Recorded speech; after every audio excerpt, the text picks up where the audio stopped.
Norse myth, Odin, king of the gods, sought not just power, but wisdom. He gave up one eye to drink from Mimir's well of knowledge. Then, he hung himself on the world tree for 9 days to gain the runes, the source of language, logic, and magic. He sacrificed clarity of sight for insight. Today, we face a similar choice. AI can see patterns faster than we can blink. But are we trading our judgment for convenience? Are we giving up deep wisdom for instant answers? Today, we have guests with us to share their thoughts on tech, innovation, and the AI leap. Guests, please introduce yourselves. Well, I'll start first. Hi, my name is Theodora. I'm from, I wear a few hats. I'm a mom of 2 young children, one's 10 months, 4 years old. And I work for a venture builder called Moringa Ventures. And I also wear a community hat as a community leader over at Sengkang North. So, hi everyone, I guess it's my turn. I am Wei Zheng. I've been a community volunteer since 2016, and I think it's been a really enjoyable and meaningful journey, and I'm glad to hear the conversations that we're about to have. Hi there, I'm Neil Barton. I'm a lecturer in philosophy at NUS, mainly working on the philosophy of mathematics, but also very interested in issues to do with computation and how computers figure in society and the use of algorithms in society. Thank you. As we trace our journey from 2000 to 2020, from dot-com dreams to digital disruptors, from SARS to COVID, from global ambition to grassroots action, what will the next chapter unfold? Theodora joins us now. She's been in the engine room and seen the revolution up close across tech, community, and policy. Did we actually become smarter or just more high-tech? Well, I think that's a big question. Why I think we definitely got both smarter and higher tech, I guess. I mean, if I look at my 5-year-old, I was just chatting with my husband the other day, right? That, hey, were we the same when we were 4.5? I don't think so. My 4.5-year-old knows how to search for YouTube on my phone, by typing in, finding the magnifying glass. She can navigate her own songs, and it's way more, and she remembers a lot more, and a lot more perceptive than I think I was when I was 4.5. So definitely, this new generation, the next generation, is way ahead of where we were today. And I think in terms of high tech, I definitely in many areas, right? Over at in my work, I deal with deep tech innovations. But what we're really looking for is, deep tech innovations with really real world impact. I mean, we call it deep tech now, and that's what ChatGPT was, right? But where we see it today, you might not find it deep tech because it's so accessible. It's used by everyone. That's kind of where things are. And I guess, one of the, if we think back at how we got here today, I guess, COVID was one of the biggest accelerators of technology adoption of our time, right? I mean, I think that really, truly accelerated everything. But we also see more and more, new technologies coming in. And I think it has really helped all of us to become smarter, right? More productive, more efficient with our time. I mean, if you think about it in terms of back in the community, many things and processes in terms of, let's say, getting, your registration done and things like that. You had to look for your IC to register. Do you remember those days when you kind of had to pull out, if let's say you're visiting an office building, they say you take out your IC, to register, and they're like, oh, I forgot to bring. You don't hear of such things anymore because now we have SingPass, right? You don't lose the NRIC anymore. It's right in your phone. And similarly, everything is in the phone. You hardly carry a wallet nowadays. And this is just one sort of convenience, right, that it brings. It brings a lot of time savings. The other thing, I think it has definitely brought all of us closer, right? In those times, I remember when I was a student in exchange in Switzerland, I had to call back using some web app that didn't quite function very well, and no, we did not have FaceTime or Zoom to easily call back for free. I remember having to pay for this web app with unstable connection just to be able to get a call back. It's allowed us to build closer relationships. So these are like tools. It's not just allowed us to be smarter, but at the end of the day, what do we put our time for? What do we put our mind to? Right? Do we put that to building closer relationships with our families, building stronger communities? I think we have definitely done all of that. I mean, it's definitely not without its dangers, but I think there's a lot of positives that have come out of it. I mean, I feel that this is a topic that I could go on forever, depending on which area that we are talking about. I mean, in business and innovation, right?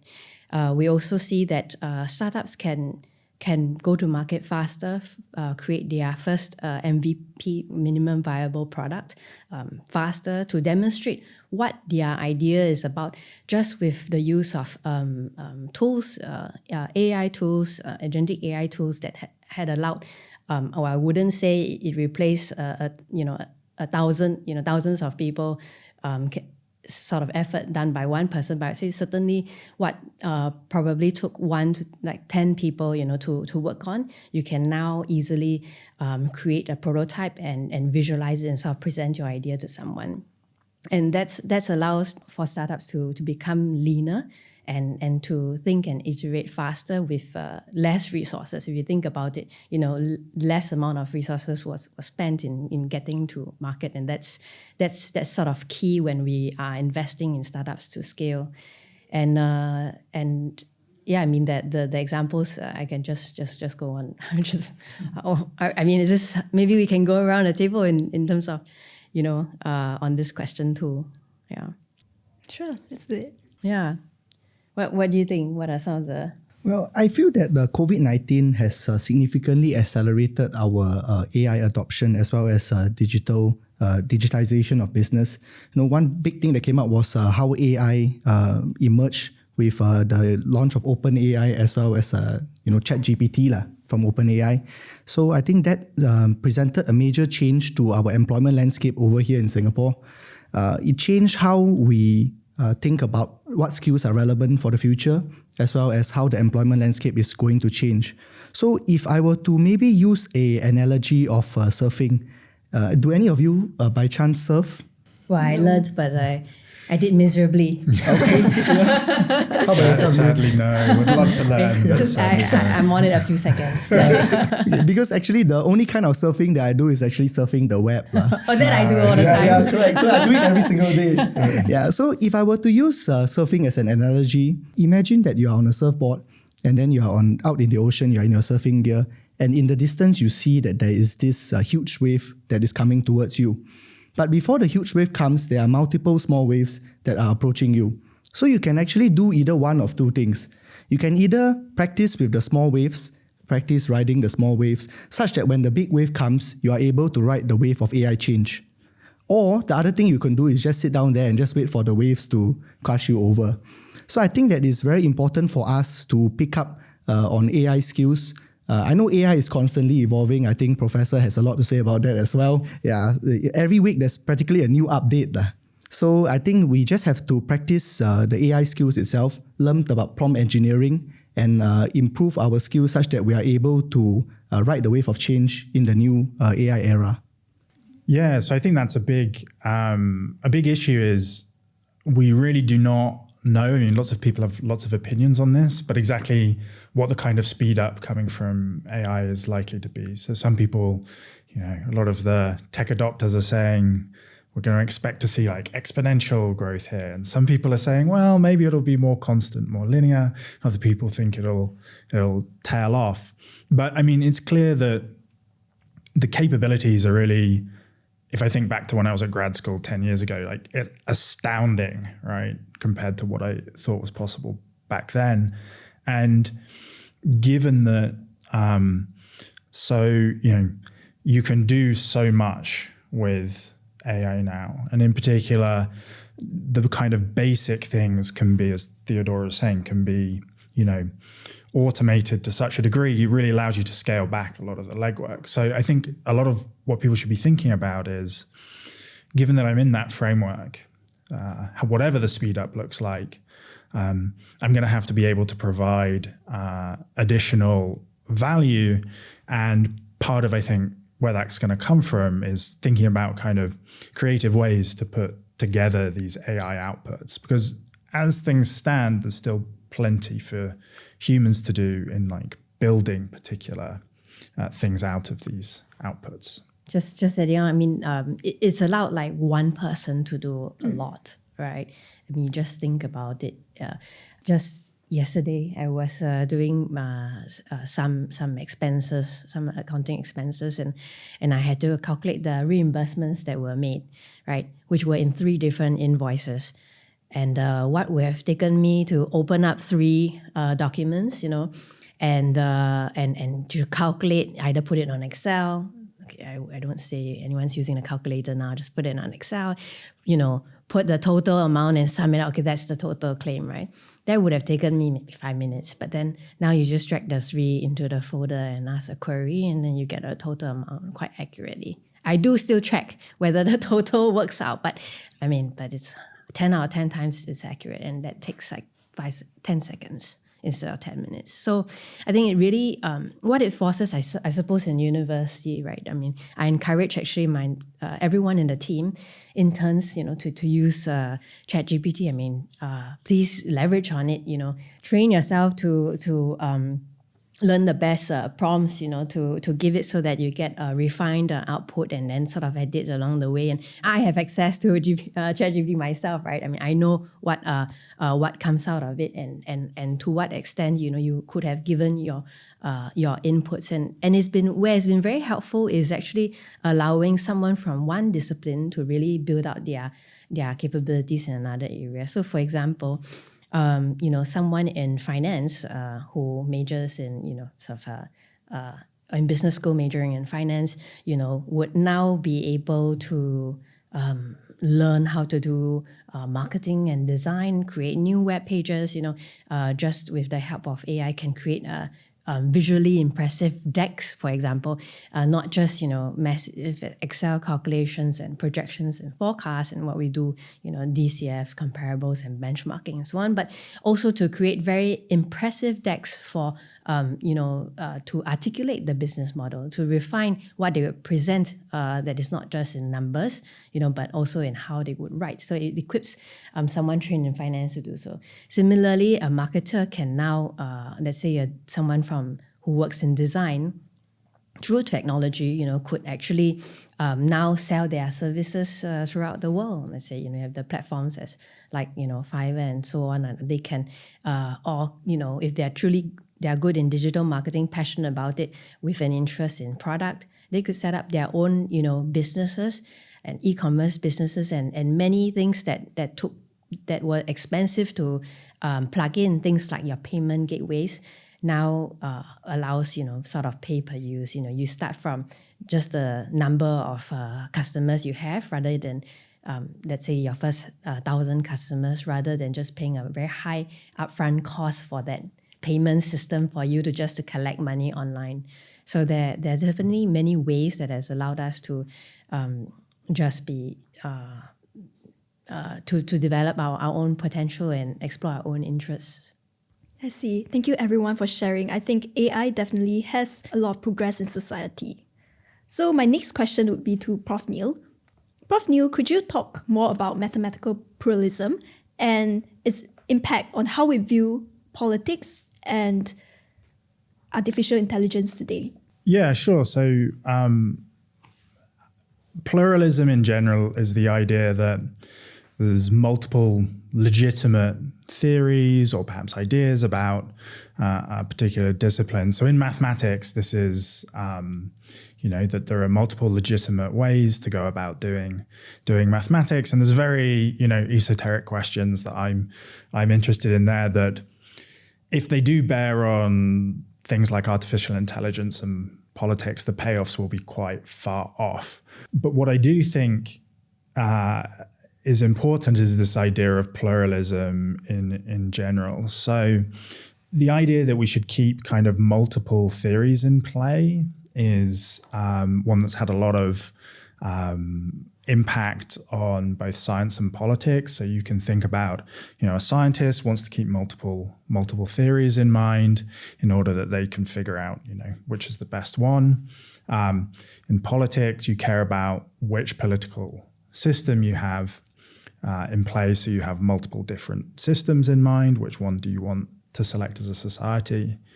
But there's a kind of pluralism where you have these ideas, you understand them and they're already in play and you're just picking which one you want to use. But there's a kind of deeper sense of pluralism that can appear, and this is when kind of new concepts emerge.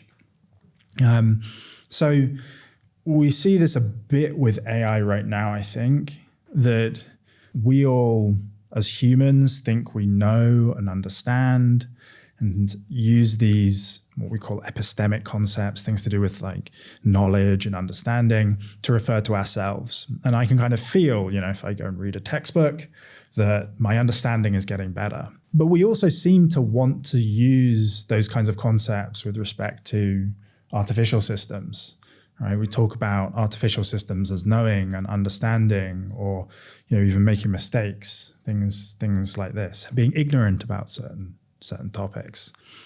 And I think one huge question that we should be asking ourselves is whether, there's a tension here, right? Because some people often balk at the idea that these computers really, or these algorithms really do understand things or know things in the same sense that we do. So do we have the right set of concepts to be applying to these algorithms? Or computational systems, or should we be thinking that we should be developing new sets of concepts that are kind of analogous to our own that can be applied to these systems? And just to kind of follow up with one small point about why, it's very easy to, at this point, be like, well, that's kind of a fun intellectual exercise if that's your kind of game.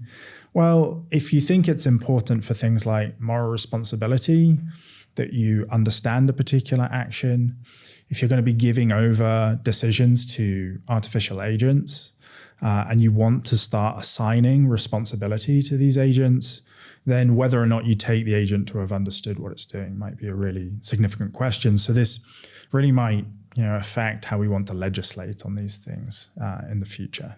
Singapore wants to be smart. Smart nation, smart economy, smart classrooms.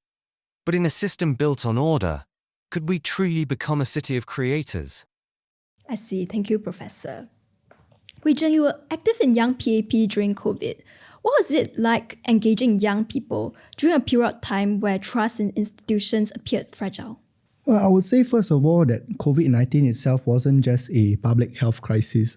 I think it presented major disruptions on many different levels, one of which was, of course, on the economic front when we had to close our airports, or rather tighten control over our airports to prevent the spread of the disease. But what that meant for an entire generation of young people who were in schools was that before COVID happened, they had to wake up at 6 a.m., then brush their teeth, get ready for school, put on your uniform, and then head to school and reach by 8. But now you can basically just wake up at 7:59 a.m. and then turn on your Zoom class meeting. And I think that presented a very huge change. But a setback that came with that was that there was a lack of physical interaction with their classmates, with their teachers. So I think that presented a very huge disruptor to both our mental as well as our social well-being. So back to the question about how activism changed, right? How activism changed during COVID. I believe that it actually went more online. So the definition of activism itself is also ever-changing. So it's just that now that the means to perform activism have actually gone online. But I think the fact that it has gone online doesn't necessarily mean that it might be a good thing. For one, it could actually amplify voices of genuine concern, voices of cause-based issues. But I think what it could also do is that there's this thing called performative activism, whereby you just click like, comment, and share, or you create content which basically shows that you are in support of a certain cause. When in fact, you might actually just be doing that to give off the impression that you are supporting a certain cause. Because as you know, in our digital age, the currency is really attention and how you actually monetize that attention. So I would say that this question is something which is ever evolving. But one thing that we have to do is that the change which we seek happens in the real world, whereas the mechanisms by which we appear to be pushing for that change is in the digital world. So my view is that in order to connect the two, we need to translate the energy from the digital world into the physical world. And that could be through means such as maybe an Instagram thread could become a policy proposal. Online forum discussions can actually translate into in-person discussions. So I think that we need to translate the entire digital energy and bring it to the real world in order to get real change and to get involved. I see. Thank you, Wei Zhen. That was wonderful sharing. Theodora, some say SARS was like crisis training wheels for COVID. How do you see our systems from NCID to Trace Together evolve in response? First of all, I would say that, during the COVID period, it was truly something that we've never gone through before. There were dark days, right? We lives were lost, right? There was never one, disease that put everyone at risk, right? Even your unborn child, I remember because I gave birth to my daughter in 2020, and the mummies group chats that I were in, there was a real fear about actually having COVID and how does it affect your unborn child, right? And can I then when the vaccines came out, is this safe for pregnant women, right? There were so many things going on, and do you remember the government was having press conferences like every other day under the COVID task force. Our current PM was leading that just to give updates about what are the latest measures, what do we find out about about this disease, and what are the latest recovery methods. And we were running out of hospital beds, right? But sort of one thing that came out of this, as I mentioned earlier, was definitely finding new and novel ways to be able to counter this together. First of all, kudos to everyone in the front lines. All our healthcare workers must be acknowledged. They definitely put others before self. Right? Literally, and it affected lives and livelihoods, jobs, right? Although the government did everything they could to preserve jobs so that life could quickly return to normalcy when this had passed. But it took us really a long time, to really see a light at the end of the tunnel. If you recall, I think we were at home for 2 years. So I was just recounting that, I was with my daughter at home. I could see her grow for the first 2 years, pretty much without traveling at all, right? But now with my newborn, I'm traveling after he's 10 months in, right? So that's completely different.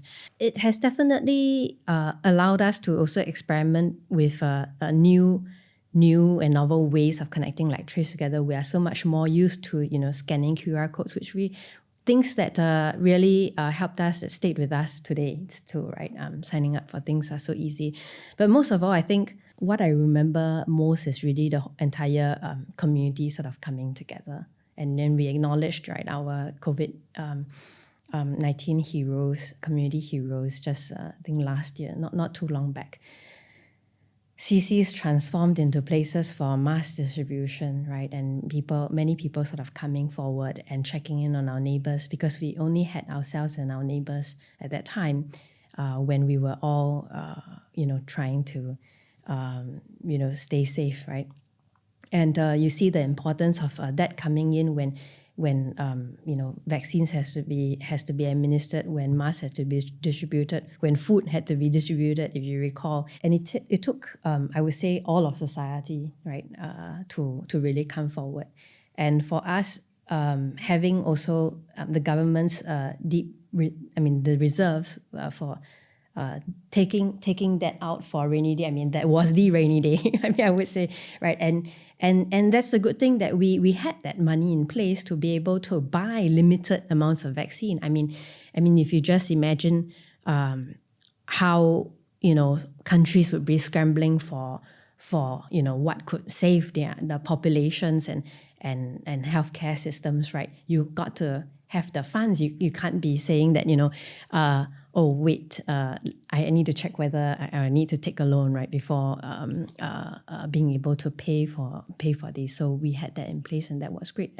But a lot of sectors took time to recover, right? And I think now that we're out of it, I think we definitely are better prepared. I mean, as households, right? We definitely still have our masks on hand, right? And we definitely still have our hand sanitizers around, right? And antibacterial wipes. I mean, these are things that I guess are just generally things that had stayed on with us, and technology that has helped us along the way. I see. Thank you, Theodora. Wei Zheng, you've worked with young voters. Has youth activism really grown in Singapore, or has it just gone digital? So I think this question circles back to what I've mentioned just now. I feel that though digital participation has actually increased, more people are going online for activism. But I think we cannot discount the fact that Reddit, TikTok, and Instagram, they are usually the first sources of information for these many of these young people. So I think we cannot discount that fact.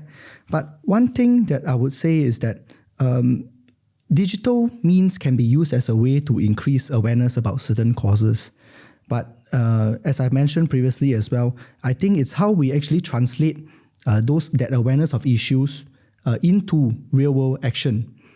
So selectivism is also a very big concept that happens online as well. So you basically feel that if from behind the screen, I click a like, I share, I comment, basically it feels like you are doing something about a certain cause, about a certain issue, when in fact actually there's no action that is taken at all.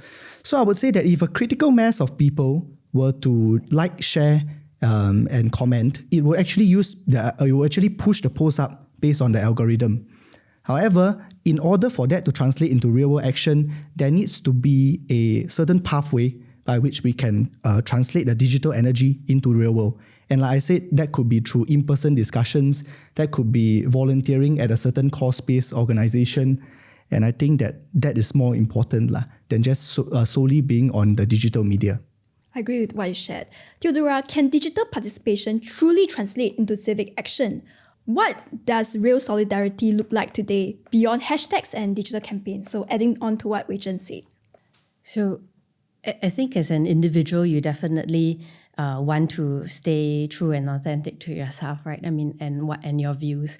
And you certainly do not want to approach the digital space as a space that you can take an alter ego and speak without consequences, right?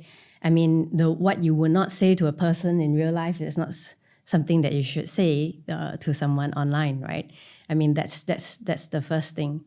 And I think when we recognize that now that our lives are increasingly digital and we might look at our phone longer than we look at our family members, then you ask what's in the phone, right?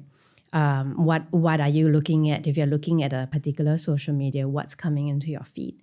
Is that the entire world, or is that just a few people, right? Because the algorithms are meant to feed what's interesting to you so that you continue to stay on in the app, right? Because that's how app matrices are measured, right? We definitely want, as an investor, as a VC investor, we do look at matrices, right? How large is your user base? What draws you in and what makes you stay on? But at the same time, there are cases where this leads to a totally negative outcome, right? And it can lead to you feeling that you have issues like cyberbullying and things like that when you are in such realms. We're coming out of the general elections, right? I think one thing you can say is that I guess likes or follows does not necessarily equate to election results, right? So you may be really popular, right, on social media, but that does not necessarily translate to votes, right? But at the same time, what does that really mean, right? Does that mean then is amplifying your work on socials is not important? No, it isn't, because with many these days, if you want to get the message out, you should use all channels of informing and of engaging that would consist of both face-to-face action on the ground, people who do not have technology. I mean, they have technology but are not, fully exposed to it, are people that you must not forget, and you must spend that time to reach out, right? And at the same time, so you need both, but let's not start thinking that also social is everything. I definitely felt that I gave myself a lot of pressure, trying to catch up on social media posts, right? Because on a normal basis, I just do things, like I don't necessarily find it so natural about posting about the unseen moments of my life, even though there's definitely a lot of meaning to it, but just posting on socials is not the first thing that comes to mind. It's just sort of going through things, and so and that itself creates another channel that you can do a lot with. So I think we should use these tools and channels to really use it for good and participation. Use it to find out about things that are going on around about your neighborhood, causes that you can get involved in. How do you be to maybe even find opportunities to volunteer in your community. Learn about these causes, contribute to these causes, and this can translate into what you could also do, physically after finding out about what these causes stand for, right? I mean, one should definitely be open with, being open and curious, right, about sort of understanding the different perspectives, and then ultimately finding out one for yourself and letting that flow through the actions in real life too. If tech defined the 2000s, crisis defined the 2010s. In 2003, SARS hit, and for many Singaporeans, it was the first time we saw our society stress tested. Fast forward to 2020, and COVID-19 changed everything. Interesting. Thank you. In Norse myth, Odin, king of the gods, sought not just power, but wisdom. AI can see patterns faster than we can blink. But are we trading our judgment for convenience? Are we giving up deep wisdom for instant answers? Prof. Neil, in a world where AI can write faster, code better, and calculate deeper, what's left for students like ourselves to learn? Yeah, this is a really, really fantastically good and difficult question. I mean, something that comes back a bit to what we talked about earlier, but something that has kind of emerged from this AI revolution is that being a one-track person is a lot less effective than it used to be. So if you were just, and this goes for both on the kind of more, call it soft skills, creative writing side, but also on the technical coding side, there used to be a really good job for you if you were just very good at implementing basic algorithms in your preferred coding language. And now that's really, really gone. So if you are going to go one track, and I should say similarly for writing, right? If you're just good at kind of producing middle of the road blog posts, let's say for your preferred company, that is pretty much dead.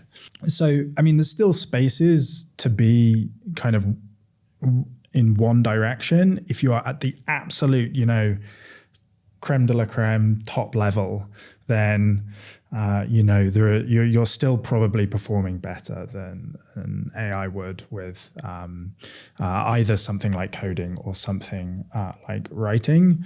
But there's still a lot of space to meld those things together. So let's say, you're not at the top of either of those fields, but you still have really good understanding. A big thing that people want to do is figure out how to meld these things together, to put them together into new and creative things that can still be really, really useful. I mean, I think this harkens back to some of the things Theodora was talking about earlier, how you can have somebody, for instance, from, let's say, finance, right, who used to be, just the spreadsheet person, but now they're able to come up with like really creative presentations because they can harness a lot of automation in coming up with new things. So I think there's it's on the one hand, I think people are right to be kind of worried about this because AI has taken over a lot of roles and, that's kind of concerning for a lot of people. But in amongst that, there's a lot of opportunity for how can you blend these skills together and come up with truly novel things as well. Right, thank you. As a philosophy student myself, I've often heard the claim that studying such a subject is useless. What will your answer be for this? I mean, I love this question. I think it's a great question. You can almost use it as like a kind of exercise for philosophy students to diagnose what goes wrong here. So in asking that question, a person has to have some conception of what it counts for something to be useful and what the right things are to prioritize with usefulness. Okay, so it's a bit of a kind of bit of sophistry, but I mean, somebody has to be making that claim from philosophical presuppositions to claim that philosophy is not useful. So it's sort of the mere posing of the question like undermines it. Okay, this is slightly facetious answer, but there's I think a kind of better answer can be given, which is something like, look, what are the things you're doing when you do something like philosophy? You're trying to, a lot of the time, uncover assumptions that people are making when they, make a particular claim, uncover the structure of the argument and the concepts they're employing.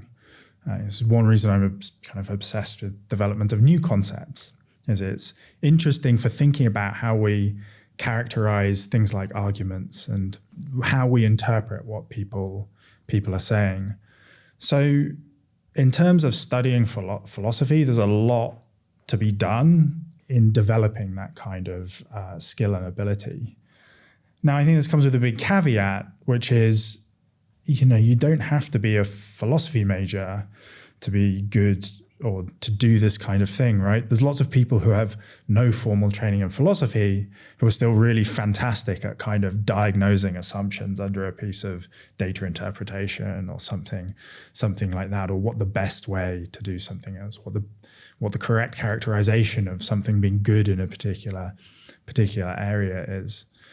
So, I think philosophy for that reason is valuable and lots of people do it. How you get to your understanding of philosophy is, going to be somewhat individualistic, and always love having people doing philosophy classes, but I don't think it's essential. So like, take an analogy of soccer players, for instance. Plenty of soccer players are also very good runners, right? There's plenty of people out there, even if they might even disavow philosophy, who are still like actually very good at the practice of uncovering assumptions and structuring argument. Yeah. In the last 2 decades, politics got memified. Reddit, TikTok, Telegram. Young Singaporeans aren't waiting for rallies or official statements. They're remixing politics in their own voice. So we've traced 2 decades of transformation, from .com to TikTok, from smart systems to social stress tests, from seeking wisdom to living with uncertainty. So now I pose this last question to all of the guests here. If the 2000s to 2020 was about survival and adaptation, what should 2020 to 2040 be about? Who would like to answer first? The youngest here. No, actually, she's the youngest. Okay. Yeah. So that's actually a very big question, because I think it really determines where we are going to proceed forward as a society. So to me, I believe that it is about building with intention. So at this point in time, in 2025, we should actually stop take stock of what we have done over the past few years, as well as chart out a roadmap for the next 15 to 20 years. What values do we hold as Singaporeans? What culture do we want to project, not just globally to the world, but also internally to ourselves? Well, actually, you mentioned that from 2000 to 2020 is about survivability and adaptability. I mean, it appears to be, I think those will definitely be two very relevant themes still moving forward from 2020 to 2040. Survivability and adaptability. I mean, when you talk about, for example, the energy transition problem, right? You talk about decarbonization, you talk about being self-sufficient, whether as an island with no natural resources, will we continue to have enough food when we're dependent on imports of food? When we have no natural energy, that we do have solar systems covering almost every HDB block, I think, within the next 5 years. But that accounts for maybe, if I recall correctly, maybe less than 10% of our energy usage. So there's really, so then where will our energy sources be? Will we be able to diversify it when we see that what we learned back in university was that globalization is key. I was an economics student, right? And we all talk about comparative advantage about how each country should just specialize in what they do best, right? But you see now that it's just not possible with wars ongoing, with tariffs ongoing, with races that just want to exclude one from the other, right? So how do you manage that then? How do we continue then to survive if the current landscape looks like we only have to choose one or the other? I mean, if I were a founder developing a sensitive technology, I think I would have to ask myself whether I should today choose, talk to an investor in the US and forget about China, or choose a Chinese investor, maybe having to forget about the US-based investors, right? I mean, these are real problems sort of facing some of the startups today that are in currently fundraising, right? So these are definitely new and emerging, issues that countries, businesses now have to tackle. And as individuals, there's a lot of opportunity now, I would say, to develop and grow ourselves. There's now more opportunities to learn than ever before. I mean, we paid for everything came from our textbooks, right? At that time. Oh my God, I'm sounding a bit old here, but I mean, we had to pay a lot for books, right? But now, every information is literally at your fingertips, right? And so how do we continue to stay curious? And then I think you described, the idea, of, pluralism, right? And how do we be comfortable with looking at multiple sources of information, right? So that we can, get our facts right, right? And not just from a single source too. These are, I think, challenges, but at the same time, I look forward with a lot of excitement. The possibilities are truly endless when I spend time with the scientists at our universities, looking at what they're working on, whether it's the latest in biotech, in navigation technology, in autonomous technology and robotics. I think my colleague who is now in China, sent me a video of a boxing robot, that was on demo at a huge AI conference, and you see all these possibilities, and it balances really well, putting a swing and a high kick too. Okay, so these things, many things are possible now with technology. So I'm really quite excited to look at. I certainly don't know what it will bring, but I'm quite excited about the next phase. Yeah, I think I kind of echo that. So, with the caveat that I am now old enough also that I've been wrong about development before, so this might be incorrect. But there's a lot of space for opportunity, and it seems like there's been a big kind of kickstart in available technologies in the last 10 years or so. And, there's a sort of positive and balance required there, and that, on the positive side, it's very exciting. There's sort of so much scope for new technologies and ideas and development of particular modalities. But equally, this comes with a lot of risk, and there has to be appropriate safeguards put in place. It's kind of age-old balance between just letting things run completely free and controlling them appropriately. And I think one thing perhaps we saw, for instance, just take an example of something like social media, is that this came with great opportunity and the ability for people to communicate with each other, but also there were kind of loopholes left in the way this could be manipulated by nefarious actors. For instance, we saw that a lot in the political sphere. And so, trying to foresee, coming back to the surfing analogy as well, trying to foresee what's coming and develop appropriate regulation before it comes is, I think, a really huge challenge for the next 20 years. Yeah. So maybe let me just add on to my previous point. So maybe, we've heard a lot of talk about moving beyond traditional measures of success like GDP per capita, test scores. So we should be moving more towards something like, how do we actually measure happiness? But of course, we recognize that it is not easy to measure something like happiness because there isn't actually any objective measure of it. But what I feel is that instead of taking a macro perspective, maybe we would want to bring it down to a micro individual perspective, whereby we see, based on our own lives, our own experiences, because we ourselves, we will know when we are happy, you see. So we should move a bit beyond just objective measures into something which is more subjective, but which I think can actually deliver more value for ourselves. Because not everything that we value, not everything that we care about can actually be measured using a single number.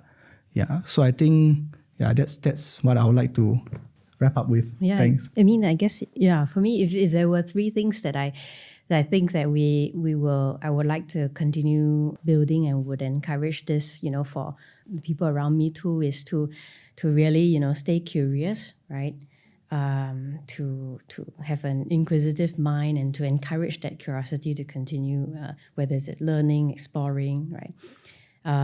Secondly is really, embracing technology, innovation and adoption, right? These are the tools you have on hand. You don't want to not use it if it really just helps you along the way and, to do greater things, accomplish more things. And third, I think it's really love back to, people and love and relationships, right? As you're surrounded by more robots, I think people will continue to desire, that connection with between people, right?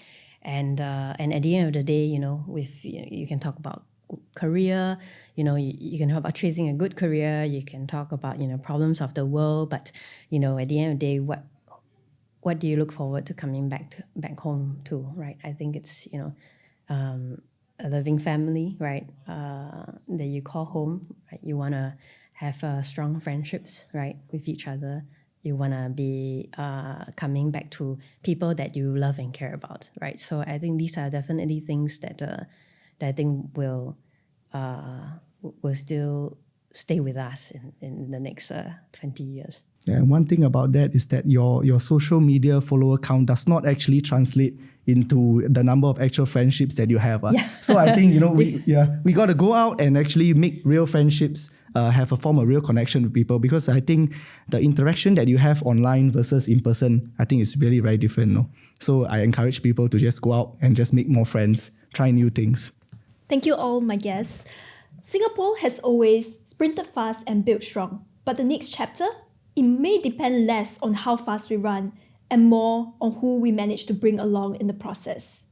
If you like our talk today, don't forget to smash that like button and subscribe for more stories that Singaporeans never really hear. Majulah Singapura.